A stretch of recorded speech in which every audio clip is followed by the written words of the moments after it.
Սերժին եւ Ռոբերտին պետք է դատել հետևյալ հոդվածներով։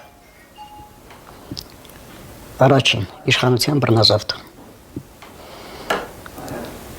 Երկու անգամ բռնազավթումը արել է Քոչարյանը, երկու անգամ Սերժը։ Դրանք 100%-ով ապացուցելի են։ Երկրորդ հոդվածը Հայաստանում ցեղասպանություն են իրականացրել երկուսն էլ։ Արդյունքում Հայաստանից արտագաղթել են 1.5 միլիոնից ավել մարդիկ, դարձել են գաղթականներ, ավերվել են գյուղեր, փակվել են դպրոցներ եւ այլն եւ այլն եւ այլն։ Դա ցեղասպանություն է։ Երրորդ ժողովրդի դեմ օգտագործել են զինված ուժեր։ Երկուսն էլ։ Հիշենք Բաղրամյան փողոցը,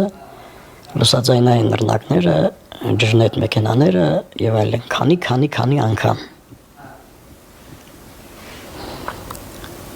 Դա արել են մարդիկ, որոնք բռնազավթել են իշխանությունը եւ այդ իշխանությունը պահելու համար են դա արել։ Բռնազավթված իշխանությունը պահելու համար են արել։ Եվ չորրորդ հոդվածը Հայաստանի տնտեսությունը քայքայելու, ամայացնելու, ազգային ունեցվածքը թալանելու համար։ Այս 4 հոդվածներով պետք է երկուսն էլ դատապարտվեն։